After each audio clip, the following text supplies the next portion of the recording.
tous. Merci d'être présents à ce panel numéro 3.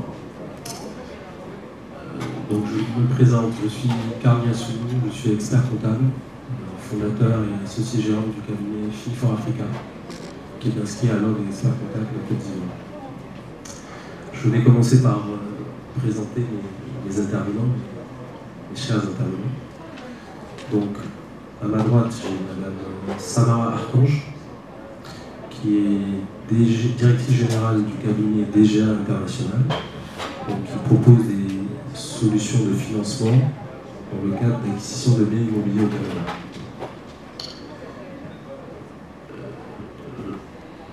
Ensuite, je vais peut-être laisser Samara détailler un peu ce qu'elle fait au Canada, ces solutions qu'elle propose.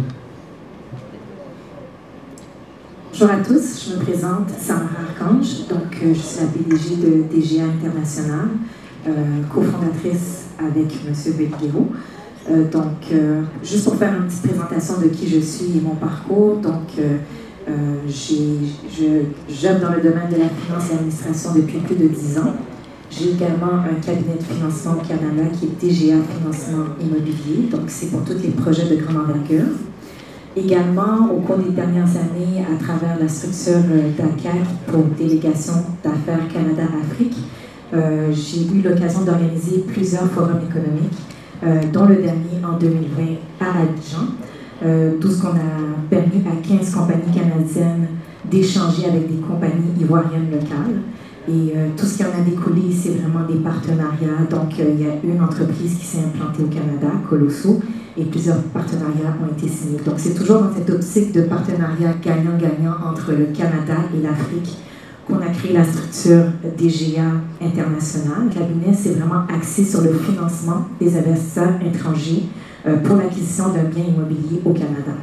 Donc, au même titre qu'un Canadien, un investisseur d'Abidjan, de la Côte d'Ivoire ou de l'Afrique peut acheter un bien immobilier au Canada dans des conditions vraiment excellentes. Donc, quand je parle d'excellente, on parle d'un taux d'intérêt le même que les Canadiens, entre 2 et 3 %.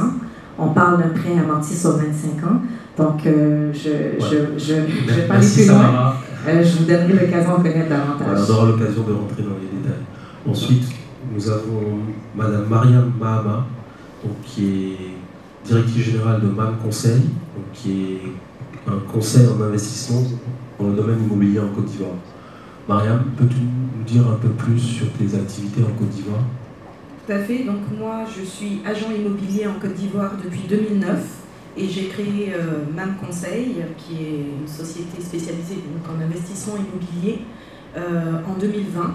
Et le focus de l'entreprise, c'est surtout d'accompagner les investisseurs, qu'ils soient privés ou corporate, comme on dit, des entreprises, des assurances ou autres, dans leur projet d'investissement immobilier.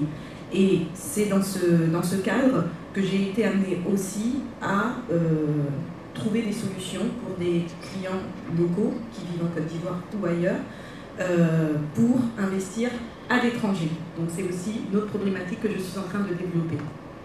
Merci Mariam. Enfin, M. Bernard Ité, directeur général de Bobara Capital, qui propose des prestations de services d'investissement immobilier en France, à l'île Maurice, en Angleterre et au Canada. Bonjour à tous, merci M. Yassou. Donc, je suis Bernard Ité, directeur général de Bobara Capital, qui est un hedge fund en réalité. Donc, on propose des solutions d'investissement et de financement alternatives à destination des entreprises africaines. Et à côté de cette proposition de valeur, on a créé un multifamily office afin de proposer des solutions d'ingénierie patrimoniale et de planification successorale. L'objectif est de pouvoir offrir à des personnes morales et personnes physiques africaines des solutions d'investissement dans l'immobilier de façon à leur permettre, dans une stratégie globale d'allocation de patrimoine, de diversifier leur portefeuille. Donc effectivement, on propose des solutions totalement holistiques d'acquisition immobilière en France, au Canada, à l'île Maurice et à l'île Maurice. Et la particularité de notre solution, c'est qu'elle est totalement clé en main. De la recherche du bien à la mise en place du financement jusqu'à la gestion opérationnelle et à la garantie des rendements derrière. Voilà. Merci Bernard. Donc, en guise de conclusion préliminaire sur la présentation des intervenants, il est possible d'investir à l'étranger depuis la Côte d'Ivoire. Je pense que ça, c'est très important de l'avoir en tête. Donc c'est vraiment le thème focal de notre panel. Voilà. Nous devions aussi avoir M. Mamadou Diao, qui malheureusement n'est pas présent physiquement, mais il est présent en vidéo. Donc nous allons... Allez. Très bien, bon. M. Diao n'est pas prêt, donc nous allons enchaîner. Et il nous fera signe quand il le sera. Alors, la première thématique que je souhaite évoquer avec vous, c'est une thématique en perspective avec le thème général de la première édition de l'événement Babino Days, qui est, je cite, quel développement présent et futur de l'immobilier et des territoires. Donc, qu'est-ce que ce thème vous suscite par rapport à vos prestations respectives que vous proposez aujourd'hui? Quand vous voyez les pays dans lesquels vous intervenez, quelles sont les tendances actuelles, futures? Voilà. Donnez-nous un peu des métriques, des tendances, voilà, dans le domaine de l'investissement immobilier à l'étranger quand on est en Côte d'Ivoire. Sarah. Si je pourrais me prononcer sur le marché immobilier canadien, j'en parlerai un peu plus tard, mais qu'est-ce qui fait qu'on a le marché immobilier actuel au Canada? C'est vraiment principalement basé sur le système bancaire canadien, la force du système bancaire canadien. Donc actuellement, si on regarde les 2 dernières années, malgré la pandémie de la COVID-19, il y a eu une forte croissance dans tout ce qui est immobilier. Donc on parle d'une croissance de plus de 20%. Donc ça démontre vraiment que c'est un secteur très, très dynamique. Et où est-ce qu'on opère nos activités, plus particulièrement si dans la région du Québec, le pourquoi. Si on compare aux provinces voisines de l'ouest du Canada, à titre de comparable, un même immeuble moyen qui est, disons, à 225 millions de francs CFA, on va facilement le retrouver à 800 millions de francs CFA. Donc c'est quand même un secteur qui a encore beaucoup de place à la croissance, à l'amélioration. On parle d'une forte demande en termes de demande locative et c'est vraiment un marché très, très dynamique lorsqu'on parle du marché immobilier canadien. D'accord. Bernard, pour rebondir sur le marché canadien. Oui, alors pour rebondir sur ce que ça va dire, effectivement, l'immobilier de façon générale, c'est quelque chose qu'on ne voit pas très bien dans les pays africains, c'est que c'est un marché qui est drivé par la dette, par le leverage. Donc le dynamisme du système bancaire permet de faire évoluer les prix et de créer de l'activité dans le marché immobilier. Et ce qu'on observe à l'aune de la Covid-19, c'est qu'il y a eu des actions très très dynamiques des différentes banques centrales qui ont injecté des quantités assez phénoménales de liquidités dans l'économie et qui ont eu pour conséquence d'apporter des solutions de financement à bas prix pour l'acquisition immobilière. Donc on retrouve à la fois au Canada, en France, au Royaume-Uni et même à Maurice, des niveaux de croissance de prix décorrélés du marasme économique lié à la Covid-19 et qui sont tout à fait prometteuses. Et je crois que c'est des tendances qui sont parties pour durer, parce que malgré tout ce qu'on pouvait dire parfois sur le fait qu'il y avait des bulles spéculatives, l'immobilier, au-delà d'être un marché drivé par la dette, offre quand même la possibilité d'avoir en face une valeur d'usage. Donc vous achetez de l'immobilier, en face vous avez du rendement, il y a effectivement une notion de risque, mais à la fin de la journée, il y a quand même un actif réel qui lui-même propose et offre une valeur de réalisation et d'usage. Merci. Mariam, quelles sont les tendances que tu observes? Bon, moi, à mon niveau, par rapport à mon expérience du marché local, les vraies tendances ou du moins les évolutions que j'ai pu observer dans mes 10-12 dernières années d'activité en Côte d'Ivoire, c'est vraiment déjà l'accès au financement des banques locales, parce que quand même, il y a eu un bond qui a été fait entre il y a 10 ans et aujourd'hui sur l'accès au crédit immobilier, avec des taux qui ont quand même baissé, même si ça reste élevé. Donc l'accès au financement est de plus en plus une préoccupation des banques pour pouvoir donner des crédits à plus en plus de monde. Et aussi les investissements étrangers en Côte d'Ivoire. Parce qu'à l'époque, c'était très difficile dans les deux sens. Et aujourd'hui, je vois qu'il y a de plus en plus de solutions qui sont apportées pour que des gens de l'étranger puissent investir en Côte d'Ivoire, et de la même manière que des gens qui vivent en Côte d'Ivoire puissent investir à l'étranger et diversifier donc leurs investissements immobiliers pour maîtriser les risques. Très bien, parfait. Donc, pour synthétiser, on a une reconfiguration du marché, c'est-à-dire qu'on a des actions bilatérales, c'est-à-dire qu'on peut faire dans les deux sens, et on a du financement qui existe. On a de l'argent à des conditions préférentielles, voilà. Il y a des solutions de financement qui existent. Je pense qu'il n'y a jamais eu autant de liquidité dans l'économie mondiale qu'aujourd'hui. Et qui dit liquidité dit demande d'allocation effective de ces liquidités vers des emplois qui produisent un rendement ajusté au risque, qui soit pertinent avec les attentes de rendement des investisseurs. Et je pense que c'est une occasion, une opportunité inédite, notamment dans l'immobilier, parce que c'est un marché qui est effectivement drivé par la dette, mais qui est également impacté par des tendances démographiques, économiques et un peu géostratégiques. Donc je crois qu'aujourd'hui, l'immobilier, enfin le dynamisme du marché immobilier qu'on observe à la fois en Afrique et dans les pays occidentaux n'est que le reflet d'un rebond annoncé et qui va se concrétiser dans les prochaines années. Très bien. Merci Bernard.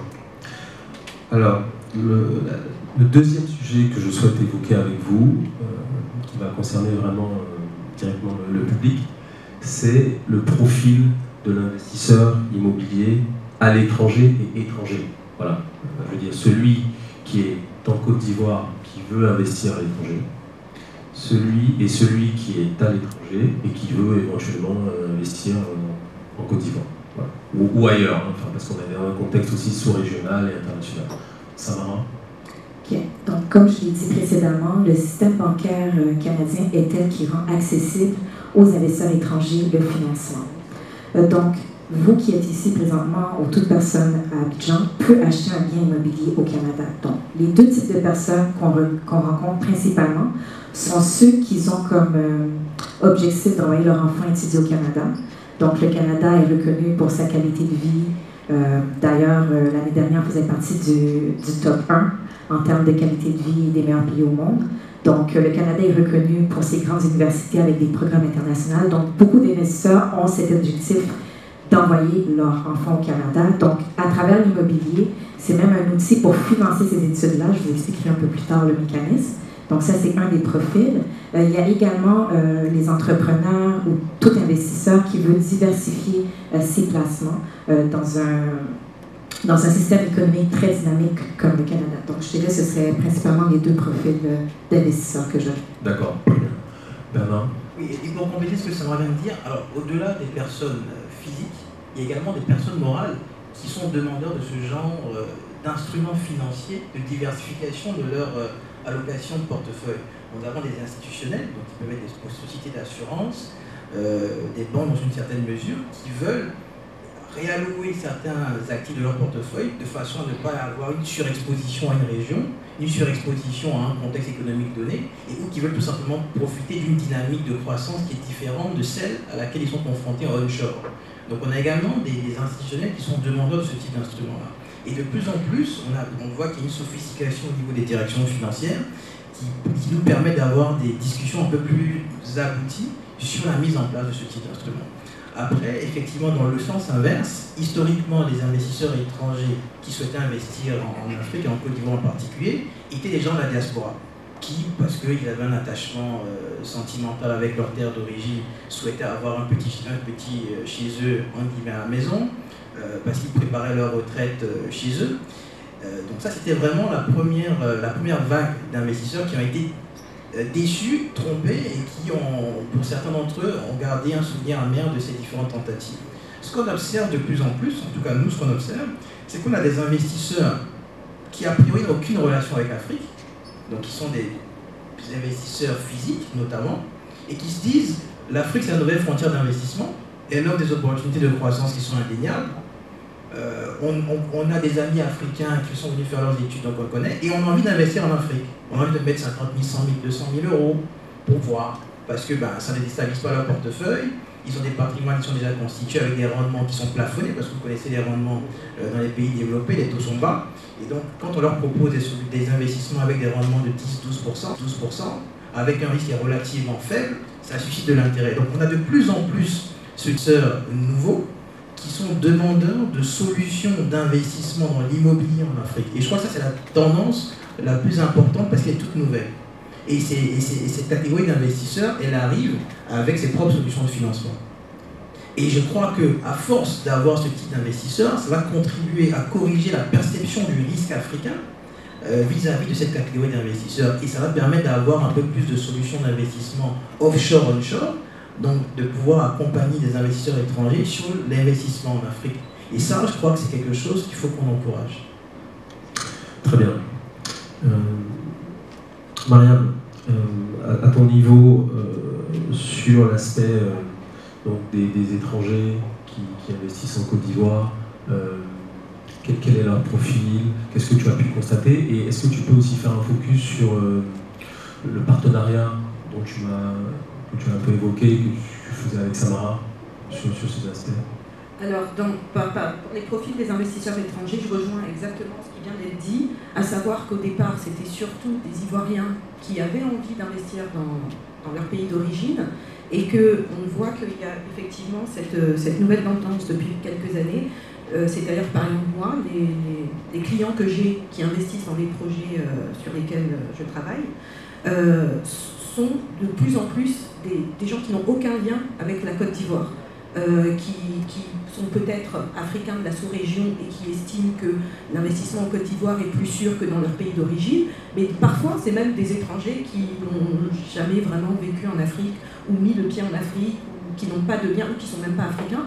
Donc c'est vraiment une tendance qu'on observe depuis quelques années et qui est justement due au fait que l'immobilier est vu un petit peu différemment. C'est vu comme un investissement financier plus qu'un investissement dans quelque chose dans lequel on va se projeter à l'avenir. Donc ça, c'est pour ce qui est des profils. Maintenant, pour ce qui est du partenariat qu'on a évoqué avec Samara, ça concerne surtout, dans un premier temps, l'investissement au Canada, parce que de plus en plus, on a des profils d'investisseurs qui disent, voilà, moi j'ai déjà investi en Côte d'Ivoire, je connais bien le marché, j'ai déjà acheté pas mal de choses, j'ai ma propre maison, j'ai peut-être 2-3 investissements, mais maintenant j'ai envie effectivement de diversifier un petit peu mes investissements et d'investir à l'étranger. Donc c'est dans ce cadre que j'ai rencontré donc Samara, expliquer un petit peu comment se passe l'investissement au Canada. Il faut savoir qu'en plus, comme elle le disait, le Canada est une destination d'études quand même assez prisée des Ivoiriens. Il y a l'université ivoiro-canadienne ici qui envoie quand même pas mal d'étudiants au Canada. Mes 2 frères ont étudié au Canada, l'un d'entre eux à travers l'université ivoiro-canadienne en plus.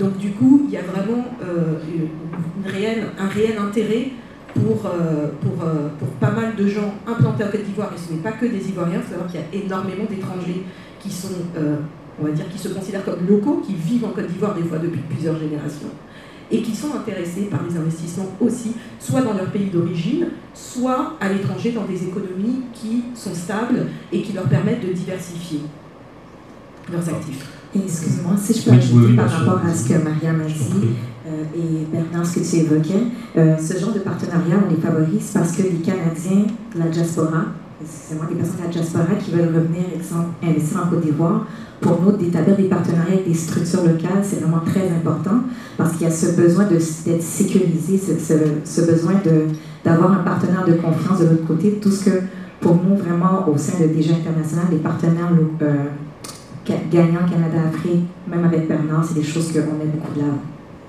Merci. Si je peux rebondir juste un instant. J'ai juste une question, justement pour toi. En termes de pays de la sous-région, oui. Est-ce qu'aujourd'hui, il y a des tendances, des pays là, hors Côte d'Ivoire, des pays vers lesquels il y a eu une appétence ou tu as eu des sollicitations à titre personnel? Alors tout à fait. J'ai été beaucoup sollicitée, surtout cette dernière année, pour accompagner des projets ou des investisseurs à l'étranger dans la sous-région. Donc notamment, on m'a sollicité pour le Mali, le Sénégal, le Cameroun et la Guinée. Donc pour aider à structurer des projets, parce que bon, moi c'est pas ma spécialité à la base, mais je suis spécialiste en investissement immobilier avec une connaissance particulière sur le marché ivoirien, mais il se trouve que dans certaines économies il est difficile de trouver des structures qui ont ce genre d'approche dans certains pays.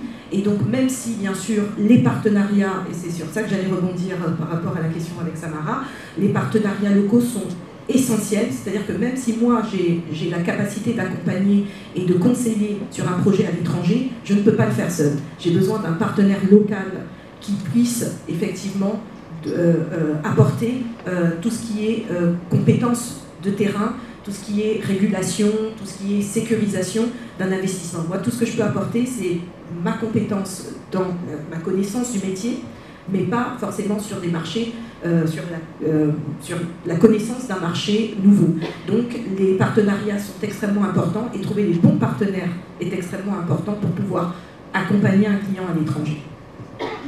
Ouais. Oui, juste pour rebondir, là, on fait que des mais c'est que là, pour bâtir une stratégie d'investissement dans l'immobilier, il y a besoin d'avoir une connaissance extrêmement fine des dynamiques locales.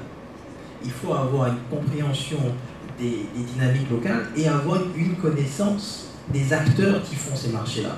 Et c'est pour ça que nous, dans tous les instruments et toutes les solutions d'investissement immobilier à l'étranger qu'on propose, on le fait systématiquement avec des partenaires, que ce soit avec Samara, que ce soit avec d'autres géographies, de façon à pouvoir bénéficier de leur expertise, du fait qu'ils soient à jour de tout ce qui se passe et de pouvoir avoir la réactivité pour proposer à nos clients des solutions, mais qui répondent à une trilogie qui est extrêmement forte, c'est la rentabilité, ajustée au risque, avec un souci de liquidité. Parce qu'un élément qui est très important dans l'immobilier et que je trouve qui n'est pas suffisamment mis en avant ici, c'est que l'immobilier doit générer des cash flows.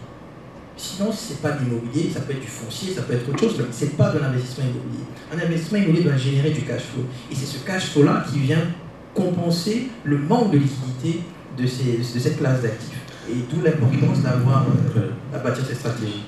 Parfait. Donc, en clair, il faut se faire accompagner, il faut avoir des partenaires, travailler en équipe. Donc, le point suivant tourne autour de la stratégie d'investissement. C'est-à-dire pour investir dans l'immobilier ou même dans tout autre type d'investissement, il faut avoir une stratégie. Donc, concernant cette stratégie, quelles sont les classes d'actifs aujourd'hui dans lesquelles on peut investir dans notre contexte d'investissement à l'étranger? Quelles sont les classes d'actifs qui existent, que ce soit des actifs classiques, des actifs un peu innovants, des choses un peu atypiques. Qu'est-ce que vous voyez et surtout qu'est-ce que vous faites, qu'est-ce que vous proposez aujourd'hui à vos clients? Samara? En termes de type d'actifs, on a les classiques, les appartements. Donc, je ne sais pas pour quelle raison, mais les investisseurs étrangers ont tendance à acheter des appartements. Tandis qu'on a au Canada des plex, donc disons duplex, triplex, qui sont des immeubles avec 2, 3, 4 unités. Donc là, on voit un rendement beaucoup plus supérieur. Donc, je vous dirais, à titre d'exemple, un appartement moyen a un rendement de 4%, tandis que lorsqu'on rentre dans le multilogement, dans les plex, on peut aller à du 9 à 12% et plus. Donc ça, c'est les types d'actifs. On a également au niveau commercial, comme je vous disais, il y a différents types de projets immobiliers qu'on peut accompagner les investisseurs, que ce soit la construction de complexes d'hôtellerie, que ce soit la construction d'immeubles locatifs. C'est tout ce genre de type d'investissement qu'on peut mettre de l'avant pour nos clients. D'accord. Mariam? Alors moi, en ce qui concerne les demandes que j'ai pour l'investissement à l'étranger, effectivement, je rejoins Samara, les gens s'imaginent tout de suite acheter un appartement à l'étranger, ça peut être un pied-à-terre, ça peut être pour plus tard, mais ils n'arrivent pas forcément tout seuls à se dire, bon, j'ai de l'argent à investir, dites-moi ce qui est important, ils doivent pouvoir se projeter. Mais de plus en plus, justement, en les accompagnant, en leur expliquant aussi la diversité des choix qui s'offrent à eux lors d'un investissement à l'étranger, certains investisseurs, lorsqu'on comprend qu'en fait le rendement est quand même essentiel dans leur projet, eh ben, on arrive à les amener vers d'autres types d'actifs, comme expliquait exactement Samara avec les duplex, triplex pour le Canada, mais ça peut être aussi avec investir dans du commercial. Au Sénégal, par exemple, plutôt que du logement, investir dans divers autres actifs immobiliers auxquels ils n'auraient jamais pensé et sur lesquels ils ne se seraient jamais portés s'il n'y avait pas toute l'information, l'accompagnement, le conseil derrière donné par les différents spécialistes des pays qui les intéressent. Bernard, en termes de classe d'actifs innovants, Qu'est-ce qui existe? Bon, au-delà des classes d'actifs traditionnels qui sont du résidentiel, du commercial ou du bureau, ce que l'on propose sur Bora Capital, c'est d'aller vers une financiarisation un peu plus aboutie des actifs immobiliers. Donc on propose notamment à deux types de catégories d'investisseurs, les investisseurs institutionnels et les investisseurs qui n'ont pas forcément le patrimoine qui leur permet de faire une acquisition de 1 ou 2 millions de dollars, de souscrire à des fonds communs de placement. Donc ce sont soit des SCPI qui sont gérés par des tiers réglementés, ou en tout cas on réfléchit à leur permettre d'avoir accès à de l'immobilier, donc à du rendement, mais de ne pas avoir à le faire en le détenant totalement en propre. Donc c'est d'avoir des parts dans des véhicules qui, eux, ont pour sous-jacent de l'immobilier. Donc c'est des façons de démocratiser l'accès à l'immobilier en ayant accès au rendement de cette classe d'actifs-là, sans avoir à en supporter la gestion opérationnelle, la gestion, l'asset management, le property management et tous les risques qui sont associés. Donc c'est vers ce type d'instrument que nous avons. Et alors ça te permet d'avoir un peu plus de flexibilité en mixant à l'intérieur de ces portefeuilles d'actifs à la fois du résidentiel, du commercial, du bureau, en fonction des attentes de rendement et du profil de risque des investisseurs en question. Donc voilà le type d'instrument financier innovant que nous proposons dans l'immobilier. Très bien, merci. Alors, une fois qu'on a identifié l'actif, on connaît un peu le marché vers lequel on veut s'orienter, il y a la notion de risque qui est très importante. Donc comment est-ce qu'on fait cette adéquation entre le choix de l'actif, la connaissance du marché, la connaissance du profil, le profil d'investisseur et la gestion du risque? Comment on définit ce risque? Comment vous l'appréhendez ce risque? Comment vous aidez vos clients à mitiger ce risque? Samara? Ok, donc comme je disais, le marché immobilier a sa force parce qu'il est principalement basé sur un système bancaire canadien qui est très fort. Le système bancaire canadien est régi selon des normes bien précises et qui permettent d'emprunter des fonds même aux investisseurs étrangers. Donc en termes de qualification et de gestion du risque, il y a 4 critères principalement que les banques canadiennes vont regarder. Donc elles vont regarder le bureau de crédit. Donc le bureau de crédit, en fait, c'est comme un rapport qui donne l'historique des habitudes de consommation du client. Donc une banque qui a un client qui fait une demande d'emprunt va pouvoir consulter ce bureau de crédit et voir si c'est un bon payeur ou un mauvais payeur, s'il a payé ses factures à temps, ses cartes de crédit, son prêt hypothécaire, etc. Et du moment où ce bureau de crédit-là est créé, donc il y a un historique au fil du temps précis jusqu'au moment où la demande est faite. Donc, les banques se fient principalement sur le bureau de crédit pour déterminer si la personne est apte à recevoir un prêt ou pas. C'est sûr que dans le cas d'un investisseur étranger, vous allez me dire, on n'a pas de bureau de crédit, mais s'il n'y a pas de problème, justement, au fil du temps, on a développé un programme pour vraiment faciliter tout ce qui est financement des investisseurs étrangers, qui fait qu'au fil du temps, après avoir acquis un bien au Canada, votre bureau de crédit va commencer à se bâtir également. Et tout ça, c'est vraiment basé sur le fait qu'il y a beaucoup d'accent qui est mis sur tout ce qui est les données au Canada, les data. Je vous donne un petit exemple au niveau de l'immobilier. On a ce qu'on appelle les évaluations immobilières, qui fait qu'on peut connaître la valeur marchande réelle, actuelle, à une date précise dans un secteur précis. Donc, ce n'est pas une surprise pour les banques, lorsque c'est un bien, de déterminer vraiment le risque et la valeur réelle du bien. On a également le rôle d'évaluation foncière aussi, qui vient vraiment déterminer la valeur et les tendances du marché immobilier. Donc, le Canada, les banques canadiennes investissent beaucoup en tout ce qui est technologie. Donc, il y a beaucoup de partenariats avec les fintechs comme Colosso, etc. Donc, ça vient vraiment pour bâtir des outils très précis et offrir un meilleur service aux clients. Donc, ça, c'est le premier critère. Également, on regarde la stabilité d'emploi. Donc, tout comme les résidents canadiens, on va regarder pour un investisseur étranger quel type d'emploi qu'il a. Est-ce qu'il est entrepreneur? Est-ce qu'il est salarié? On fait la vérification de talent de paye, salaire, etc. La force de notre cabinet, c'est qu'on comprend la réalité africaine et canadienne et on travaille vraiment stratégiquement pour permettre de présenter le dossier auprès d'une banque canadienne. Le troisième critère, si tu me permets, en plus de la stabilité d'emploi, comme j'ai dit, il y a également le revenu et les ratios d'endettement. Donc, la banque, bien sûr, va s'assurer que la personne est solvable en fonction de ses revenus et de ses dettes. Donc, c'est principalement les 4 critères qu'on regarde de l'avant et qui fait que les banques ont cette belle gestion du risque. On a ce qu'on appelle la SCHL, qui est un assureur du prêt hypothécaire, qui également est une assurance pour les banques qui émettent ce prêt-là. Donc, les banques qui émettent un prêt à un emprunteur n'ont pas vraiment de risque. C'est un peu comme ça a été mentionné hier au niveau de la titrisation. Le risque est très faible. Donc, tout ce genre de choses-là, il y a vraiment une bonne gestion du risque au niveau des coûts d'emprunt ou des emprunts au Canada. Mariam, en termes de gestion du risque, donc j'imagine que tu es plutôt sur la connaissance du marché.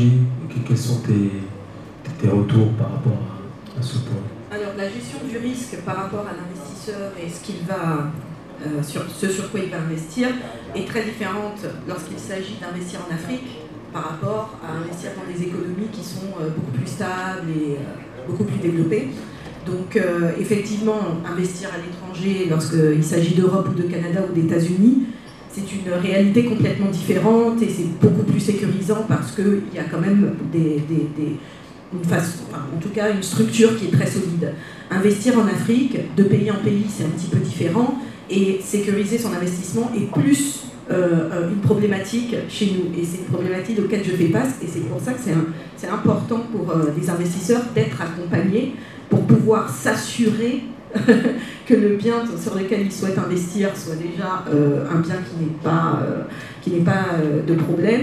Mais ça, c'est une réalité qui est plus sur l'investissement local, mais qui peut s'appliquer lorsque quelqu'un, par exemple en Côte d'Ivoire, veut investir au Sénégal, veut investir en Guinée, au Cameroun ou ailleurs, pour quelque raison que ce soit. C'est pour ça que j'insiste sur les partenariats, parce que les partenaires que je choisis font exactement ce que je fais ici, c'est-à-dire vérifier, s'informer, aller dans toutes les institutions pour être sûr que le bien qu'on propose à un client n'a pas de problème, ni de foncier, ni de litige, ni d'autres qui pourraient ressortir demain et mettre à mal l'investissement qui a été fait. Et comme le disait tout à l'heure notre ami, d'écouter les clients de l'investissement à l'étranger parce qu'ils se sont retrouvés dans des situations difficiles. Et donc ça, c'est une réalité auquel on fait face lorsqu'on accompagne un client dans la sous-région.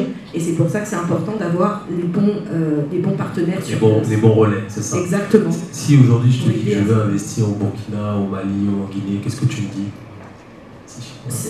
C'est possible, il n'y a aucun souci, mais évidemment, bien sûr, c'est possible. Mais effectivement, le choix de l'investissement va être scrupuleusement maîtrisé avant même qu'une proposition soit faite.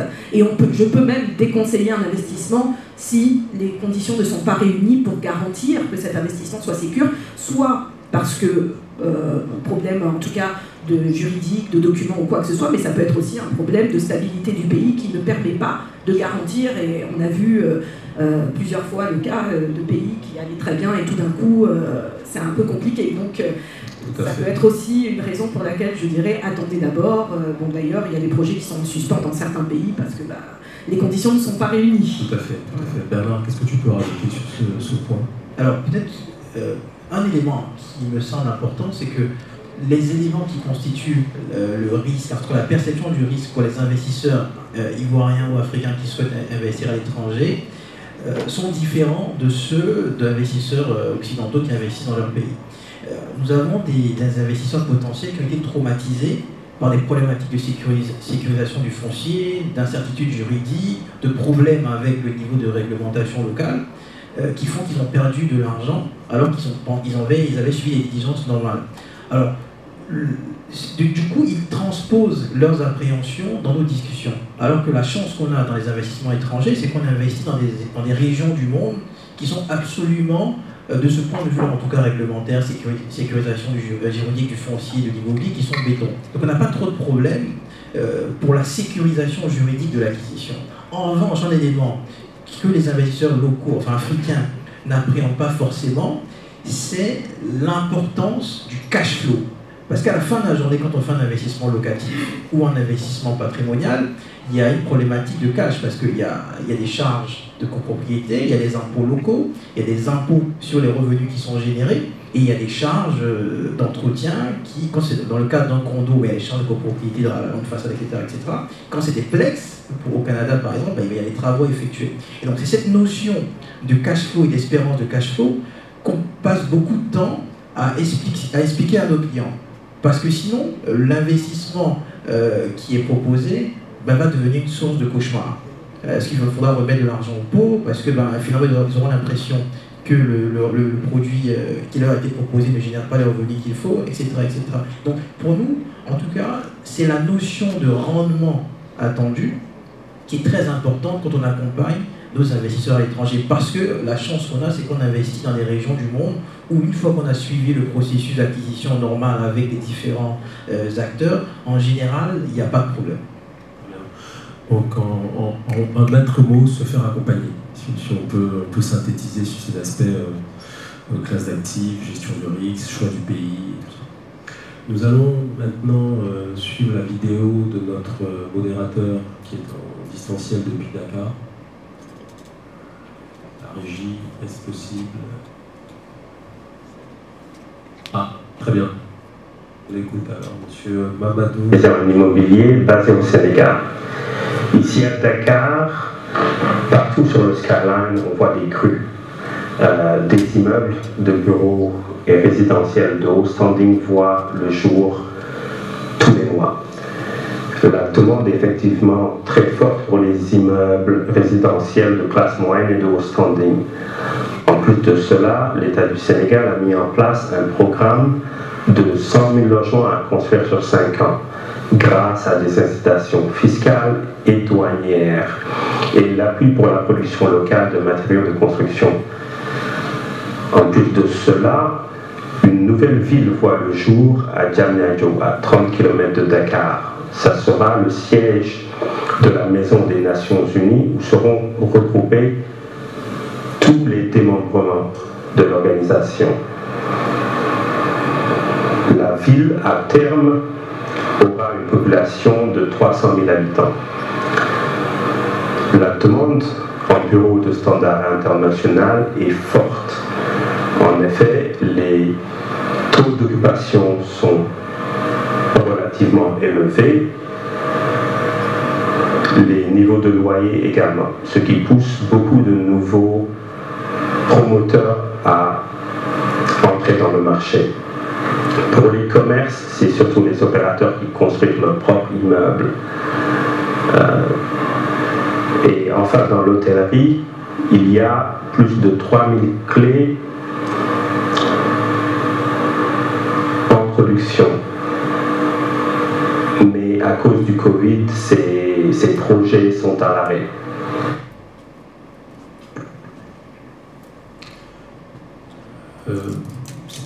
Ok, bon. Merci Monsieur Diao. Donc j'ai noté quelques points durant son intervention succincte. Il a parlé de classes d'actifs liées au logement social. Est-ce que ce sont des classes d'actifs qui existent dans les pays que vous couvrez, Bernard?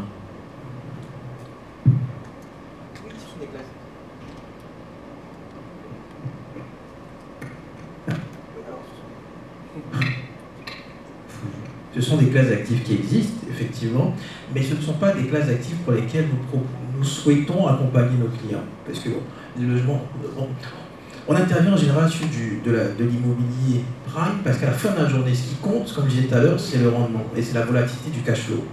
Et pour éviter toutes les problématiques de vacances locatives, de paiement effectif des loyers, donc d'encaissement des cash, on préfère se positionner sur des actifs immobiliers qui sont prime, donc qui sont dans des localisations prime et qui peuvent être loués dans des meilleures conditions à des contreparties, donc à des clients qui soient solvables et qui payent et qui entretiennent bien les biens. Donc aujourd'hui, de toute façon, ces pays-là où on travaille ne sont pas des pays où on est encore dans des efforts massifs de création de logements sociaux. On est plutôt sur un développement immobilier porté par la croissance économique. Et donc, nous, on souhaite et on s'astreint à se positionner uniquement sur des actifs qui soient sur le milieu haut de gamme. Très bien, merci. Samara, est-ce que tu veux rajouter quelque chose par rapport à cet aspect? Non? Okay. Pour poursuivre sur l'aspect risque, bon, c'est vraiment la notion de risque pays, en fait. C'est-à-dire que vous avez parlé de pays dans lesquels il peut y avoir des troubles, il peut y avoir certains problèmes, par exemple, mais de manière concrète. Comment est-ce que ça se manifeste? Comment est-ce que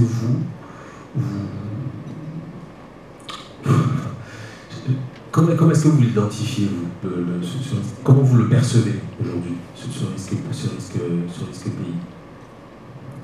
Samara, est-ce que tu as un mot sur ça, sur le risque? Le Canada, c'est une terre d'accueil, tout, mais il y a quand même une notion de risque. Aujourd'hui, dans ce que tu me dis, si je t'écoute, demain, je t'appelle et je te dis, allez, je veux investir au Canada. Mais il y a quand même un risque. Il faut nous dire la vérité. Bon, écoutez, pour répondre à ta question, juste au niveau des services qu'on amène déjà internationaux, on est très transparent. Donc, de A à Z, le client sait à quoi s'attendre. Un peu comme Bernard l'a dit, il n'y a pas de frais cachés. Donc, on met de l'avant tous les frais, à part l'apport, donc tous les frais de gestion, de conciergerie, etc., l'imposition, la fiscalité. Donc, on a tous les professionnels qui font partie de l'équipe. Comme je l'ai expliqué précédemment, le système bancaire canadien est tel que je ne veux pas l'amener de manière prétentieuse, mais il y a différents mécanismes qui sont vraiment mis en place actuellement qui fait que le risque est vraiment diminué pour la banque. Donc, contrairement à certains pays où on peut voir qu'une personne qui veut acheter un bien ou emprunter a différentes garanties prises par la banque seule, le bien même, constitue une garantie suffisante. Le pourquoi? Parce qu'on a des données sur la valeur réelle de la propriété. Donc, ce n'est pas une valeur qui a été prise au hasard. Il y a des données statistiques en termes de date, de secteur. Il y a une bonne précision à ce niveau-là. Donc, en termes de risque, oui, on ne contrôle pas les tendances du marché, mais on peut les prévenir parce qu'il y a encore des données à ce niveau-là. Au niveau de la pandémie de la COVID, bon, il y avait toutes sortes de spéculations. On parlait de bulles immobilières, de marché immobilier qui allait s'écrouler. Bon, finalement, on a vu autre chose. Juste pour donner un petit exemple, la force du système bancaire canadien a fait de sorte que même en 2018, lors de la crise immobilière aux États-Unis, ça n'a pas impacté le Canada. Donc, c'est juste pour vous donner un petit exemple. En termes de risque, oui, il peut en avoir parce qu'on ne connaît pas les tendances ou on ne peut pas dire de manière sûre ce qui va se passer dans les 5, 10 ou 15, 20 prochaines années. Mais il y a quand même des mécanismes mis en place justement pour bien gérer ce risque. Très bien, merci. Bernard, tu veux rajouter quelque chose? Oui, pour rebondir là-dessus, c'est que déjà, il faut qu'on fasse un peu en arrière. Ces investissements s'inscrivent dans une logique de diversification de portefeuille. Donc c'est une diversification de portefeuille a pour objectif de ventiler de façon plus large le risque. Donc c'est la première chose. La deuxième chose, le véritable risque auquel on s'expose en investissant à l'étranger, c'est de tomber dans une forme d'exubérance irrationnelle en investissant dans des actifs immobiliers qui n'ont pas la valeur qui avait été promise à la base. Mais comme disait Samara, au Canada en tout cas c'est difficilement possible. Pourquoi? Ce sont des investissements qui sont adossés à des financements bancaires. Donc la banque qui vous finance vous demande de faire un apport, prenant une acquisition de 1 million d'euros, la banque vous demandera de mettre 300 000 euros sur la table et va s'assurer que les 700 000 euros qu'elle va devoir compléter soient cohérents avec la valeur de marché du bien. Donc la banque va vous empêcher de faire, entre guillemets, des bêtises parce qu'elle-même, elle a un risque. Comme ils disent eux-mêmes, elle est skimming the game. Et donc ça, c'est la première chose. La deuxième chose, ce sont des investissements immobiliers locatifs. Donc il y a un locataire qui paye des loyers qui sont connus. Donc c'est arithmétique, on peut faire un calcul pour savoir finalement qu'est-ce que va générer ce bien au cours de sa durée de vie. Ensuite, la plus-value latente qui est inhérente à la prise de valeur du bien au fil du temps, pour nous c'est du bonus. Donc dans le calcul qu'on fait à nos clients, on ne le mentionne pas. Quand on annonce un rendement de 5, 6, 7%, on ne le mentionne pas. Donc au final, le client qui investit ne prend pas de risque. Alors, il prend le risque d'investir dans un pays sur Terre, et donc, ça veut dire que tout peut s'écrouler du jour au lendemain, comme on a vu avec la Covid, mais c'est un risque qui est inhérent même au fait de respirer, parce que on ne va pas chercher les risques, il n'y en a pas. Le seul risque qu'on prend, c'est d'aller sur des stratégies un peu plus agressives, qui consistent à aller se surendetter pour acquérir des biens qui ne sont pas encore livrés pour faire des culbutes. Là, on prend du risque, parce qu'enfin, on prend un risque de réalisation. Alors, il y a le risque de réalisation, il y a le risque de vice de procédure, il y a le risque de retournement de marché, il y a plein de risques qui commencent à se rajouter là. Et ça, c'est du risque spéculatif. Donc, qui prend plus, en finance, il y a une notion de base qui est très simple, plus de risque, plus de rendement. Donc, quand on fait ce type d'activité, on a une espérance de rendement qui est plus élevée. Mais c'est réservé à des investisseurs aguerris, qui ont déjà une base d'actifs plutôt large, qui ont du résidentiel, qui génèrent des revenus et qui veulent aller faire des culbutes. Donc, nous, par exemple, on ne propose pas à nos primo-clients, après des clients qui sont, qu'on appelle vetted, eux se permettent d'aller souscrire à des projets sur plan, donc à du VFA, où ils prennent le parti que le bien, entre le moment où il est sur plan et le moment où il sera construit, va prendre une plus-value qu'ils pourront revendre, etc. etc. C'est la stratégie d'investissement qui peut créer le risque. Très bien, merci. Alors, le point essentiel, le dernier point qui est le point vraiment essentiel, c'est la notion de financement. C'est vraiment le nerf de la guerre. Ici, en Côte d'Ivoire, la tendance, c'est qu'on observe une frilosité des investisseurs, c'est-à-dire qu'en général, les gens ils financent des biens cash, ce qui, je pense, est, bon, vous confirmerez ou pas, est peut-être une hérésie. Donc, en termes de financement, quelles solutions existent aujourd'hui? Est-ce qu'il y a des solutions classiques, des solutions innovantes? Et en fonction des pays, en fonction des taux, des métriques qu'on a, qu'est-ce qui existe aujourd'hui? Ça va pour le Canada avec le système bancaire dont je parlais qui est très très favorable. Oui, exactement. Donc, juste à titre d'exemple, 99% et plus de la population au Canada, donc je dirais pratiquement toute la population adulte est bancarisée, a un compte bancaire. Okay? Donc, ça démontre déjà le fait que le système bancaire est tourné vers le client et donne accès à toute forme de services, de produits et dont l'emprunt bancaire. Ce que vous devez savoir également par rapport à ça, c'est que souvent je rencontre des clients qui me demandent « Bon, est-ce qu'on peut acheter le bien cash au Canada ?» L'idée dans tout ça, dans ce mécanisme-là, c'est que le financement des banques canadiennes, c'est de le voir comme un effet de levier financier. Okay? Donc, au lieu de tout mettre vos fonds dans un seul projet, bon, vous pouvez en acheter 2, 3 et utiliser, vous savez, comme je vous disais, plus particulièrement au Québec, il y a une forte croissance des biens, de la valeur des biens. Donc, en investissant dans un bien au Canada, okay, en mettant un apport, donc l'argent travaille pour vous. Parce que, comme je vous disais précédemment, les taux d'intérêt sont très bas actuellement. On parle de taux de 2 à 3 % sur 25 ans. Donc, imaginez-vous un prêt amorti sur 25 ans.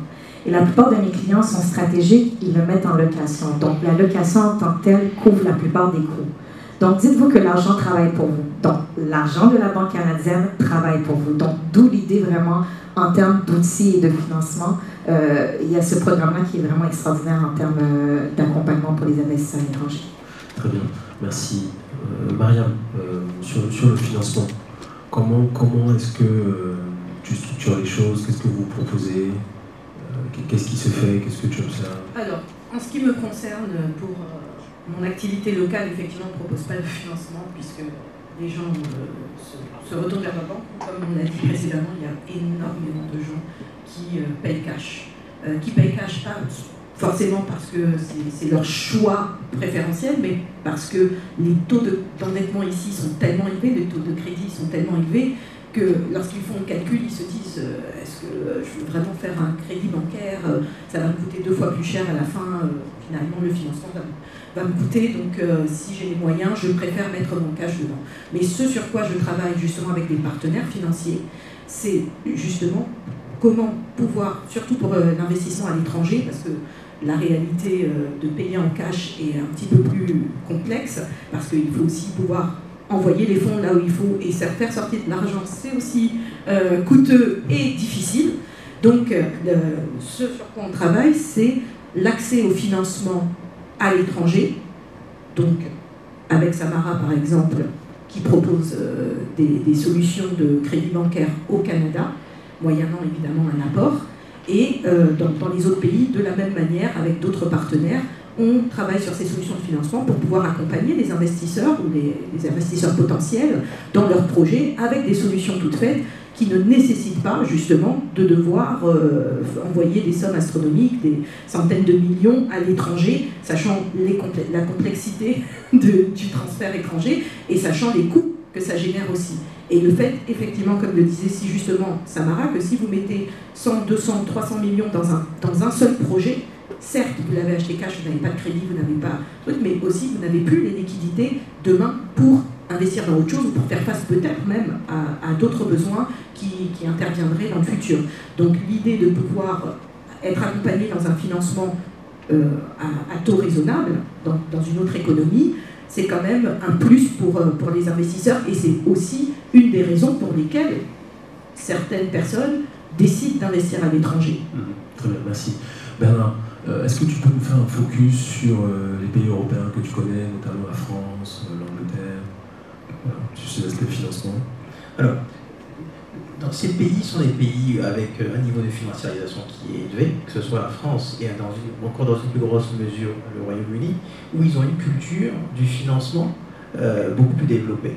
Donc, l'immobilier, de façon générale, comme on l'avait dit tout à l'heure, a besoin de financement pour exister, parce que ce sont des financements qui s'étalent sur le long terme, parce que les rendements s'étalent sur le long terme, les coûts d'entrée sont très élevés, donc il est très difficile d'aller faire des projets immobiliers à la fois à titre personnel ou à titre professionnel sans avoir de l'apport du financement. Alors, si on fait un parallèle entre ces pays matures et notre pays et à nous, la problématique elle est simple, c'est que si on est dans une situation d'incertitude liée au foncier et à la sécurisation juridique, c'est pas la banque qui va prendre le risque de financer un bien qui, même si un titre foncier peut s'avérer être...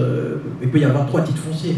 Donc quand on voit qu'il y a des lotissements qui sont approuvés et qui après sont dénoncés, réapprouvés, donc ça crée une forme de frilosité et ça crée un caractère anxiogène dans l'économie qui empêche les banques de prendre leur responsabilité en apportant les liquidités nécessaires au financement de cette classe d'actifs-là. Donc je pense qu'un des éléments qui compromet le dynamisme du financement immobilier ici, c'est la problématique du foncier et la sécurisation juridique des acquisitions immobilières de façon générale. Mais si on se place du point de vue de la disponibilité des liquidités pour financer ces classes d'actifs-là, elle existe. Il y a beaucoup plus de liquidités que d'emplois. Les banquiers sont a priori demandeurs de déployer ces ressources-là, mais il y a des freins qui sont des freins institutionnels, réglementaires ou même inhérents à notre organisation qui compromettent cette allocation effective des ressources. Et quand on compare cette autre problématique à la problématique des pays développés que tu as cité, en l'occurrence la France et le Royaume-Uni, c'est juste qu'on s'inscrit dans une sérénité juridique dans l'acquisition des biens. Donc la banque, quand elle prend son hypothèque ou sa sûreté réelle sur un bien, elle est sûre qu'elle pourra être réalisée, elle est sûre qu'il n'y aura pas de problème. Et par ailleurs, comme Samara le disait tout à l'heure, il y a cette centralisation avec le bureau d'études qui permet d'avoir un fichage des comportements et des habitudes de remboursement des personnes physiques qui permet d'avoir une centralisation de la valeur des biens. Donc il n'y a pas l'opacité qui règne par exemple ici sur la valeur réelle des biens. Donc c'est tous ces éléments-là qui compromettent le dynamisme du financement. On a tous tendance à jeter la pierre aux banquiers.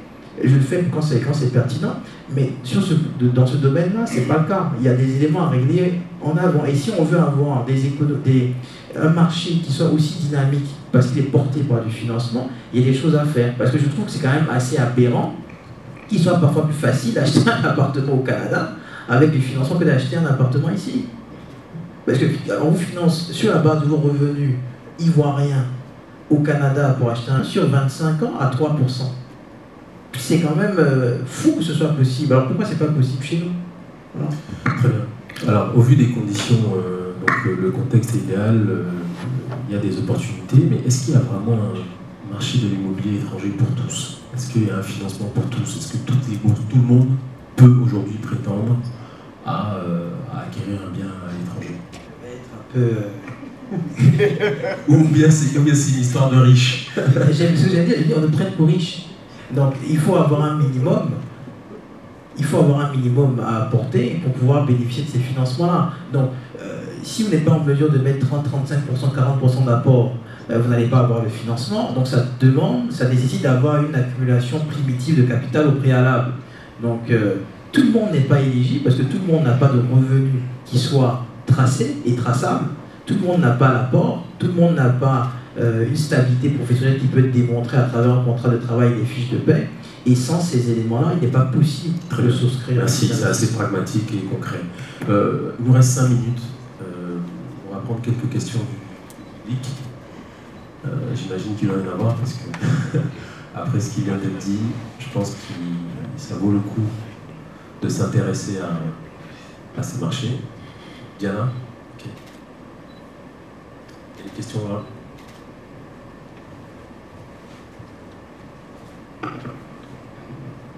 Bonjour à tous, Diana, directrice de développement dans un cabinet d'ingénierie financière.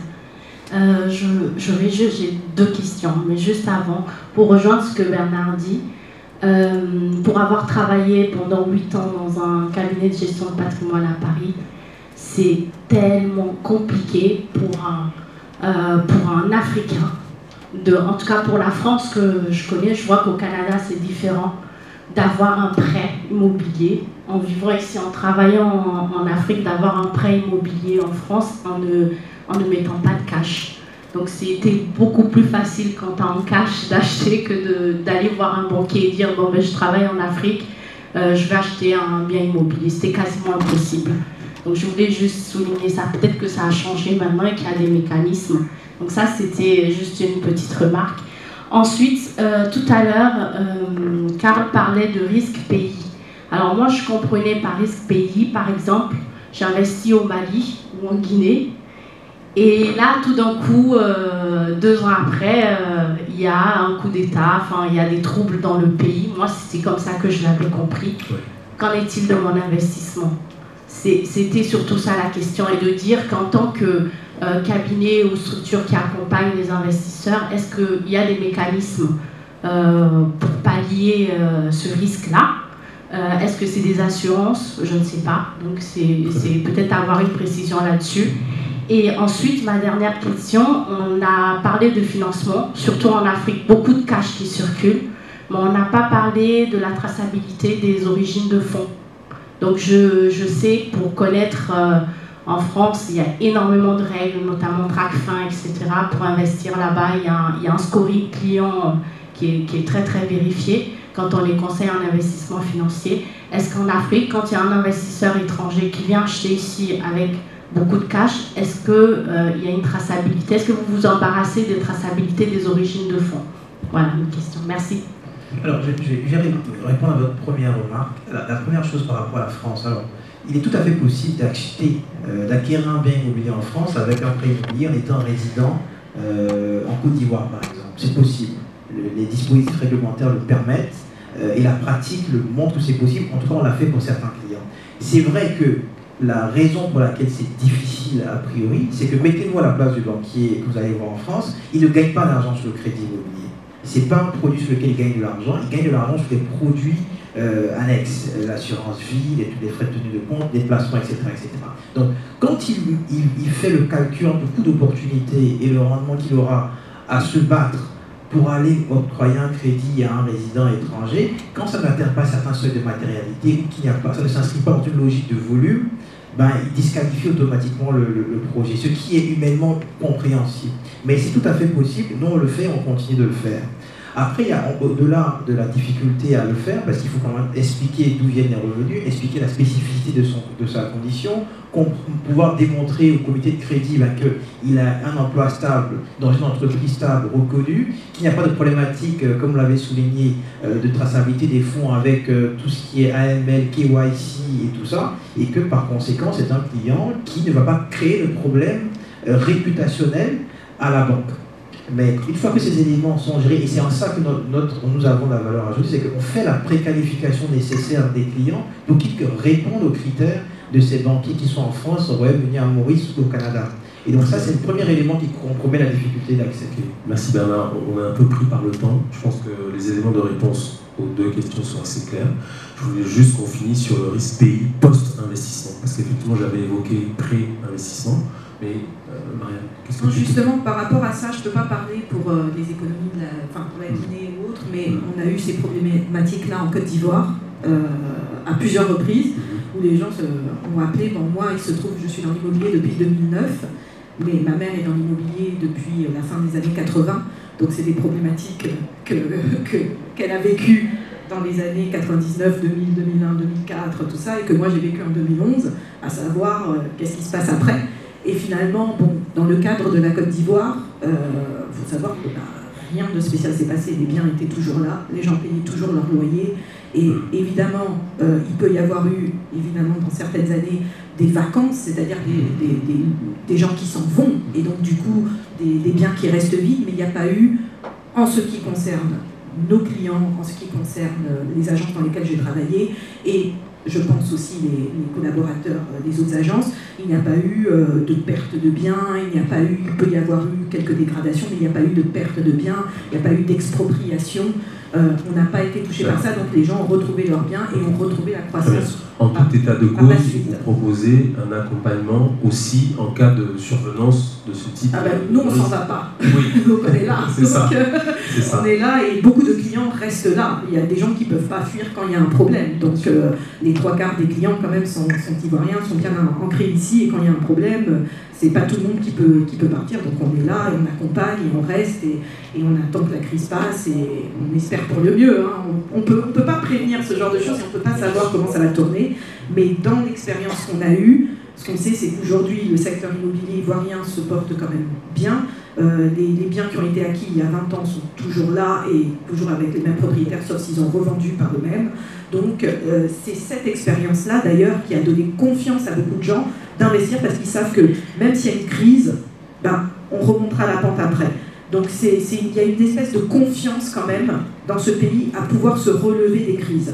Mais effectivement, dans d'autres économies, ça peut être très différent et c'est pour ça que c'est important d'avoir des interlocuteurs sur place qui ont une expérience, une longue expérience, qui ont vécu peut-être plusieurs crises, comme c'est mon cas, pour pouvoir effectivement donner leur analyse de ce qui s'est passé plus tard et de ce qui probablement se passera si jamais une autre crise survient. Alors, je vais juste donner la parole à Samara. On va conclure. Et en 2 mots. Chacun conclura. En 2 mots, en 3 mots si tu veux. En guise de conclusion, qu'est-ce que tu peux dire pour vendre tes services? Parce que moi, tu es une experte quand même du marché canadien. Voilà, qu'est-ce que tu peux nous dire pour nous faire rêver, nous donner envie de travailler avec toi? D'accord. Donc, comme on l'a si bien mentionné précédemment, l'accompagnement, c'est vraiment clé. D'avoir des acteurs sur le terrain qui maîtrisent et connaissent ce terrain, c'est la clé du succès de la réussite de votre prochain investissement. Donc, DGA, ça fait des années qu'on opère dans tout ce qui est financement et accompagnement d'investisseurs étrangers et le Canada est vraiment un pays qui est ouvert comme une terre d'accueil. Donc, au Canada, c'est vraiment l'égalité des chances. Donc, vous, à titre d'investisseur étranger, vous avez la même égalité, la même chance de pouvoir investir dans un bien immobilier au Canada par l'entremise de l'obtention d'un emprunt hypothécaire. Donc, et un des points que je voulais soulever avant de conclure, c'est que la force de notre cabinet, c'est qu'on comprend la réalité canadienne et africaine. Donc, pour tout ce qui est revenu, on comprend que c'est très liquide. On prend ce temps-là pour préparer notre client afin de vraiment répondre aux critères des banques canadiennes. Donc, c'est vraiment de là que ressort notre expertise. Mariam, en guise de conclusion. En guise de conclusion, en tout cas, ce qu'il faut retenir, c'est que l'investissement, qu'il soit local ou à l'étranger, est possible et il est possible aussi de le faire de manière sécurisée, de manière bien informée et de pouvoir en toute tranquillité faire ses investissements, imaginer de pouvoir acheter ici, de pouvoir acheter à l'étranger avec toute la sécurité qu'il faut, avec un rendement intéressant, hein, parce qu'il n'y a pas que les économies en développement qui proposent des rendements intéressants. Donc il suffit effectivement de se faire accompagner, de s'informer, de poser les bonnes questions aussi, puisque l'investissement dépend aussi de ce que chaque personne veut en retirer. Est-ce que j'investis pour moi demain habiter le bien ou bien envoyer mes enfants, ou est-ce que j'investis purement pour du rendement, pour pouvoir apporter une sécurisation de mes finances. Donc tout ça peut se faire, mais il faut être accompagné par des professionnels. C'est ça, merci. Bernard, en guise de conclusion. Moi, je pense que tout a été dit, hein. Mais je crois que l'investissement immobilier, c'est sur du long terme. Les rendements immobiliers se font sur une dizaine d'années. Et l'expérience montre que sur 10 ans, donc à travers tous les cycles, l'immobilier reste résilient et permet d'avoir une prime de rendement de minimum 2% par rapport aux autres classes d'actifs. Donc c'est la première chose qui est très importante, et notamment pour rebondir à ce que Yana disait. Et deuxième chose, l'investissement immobilier, comme tout autre investissement, doit se faire dans le cadre d'une stratégie d'investissement avec des objectifs clairs. Et il faut qu'on arrive, en tout cas ici, à dépassionner l'investissement immobilier et pour en faire vraiment un investissement rationnel et logique. Voilà. Merci. Alors, en conclusion, faites-vous accompagner si vous voulez investir à l'international. Et vous avez les meilleurs experts, je pense, ici. Merci à tous. Merci infiniment à nos panélistes et à notre modérateur. Nous allons terminer avec la photo de famille, s'il vous plaît. Voilà. Elle est venue juste vous mettre là. Ouais. Et vous, s'il vous plaît, merci infiniment. Eh bien, bien, nous venons de suivre un panel portant sur l'investissement immobilier dans la sous-région et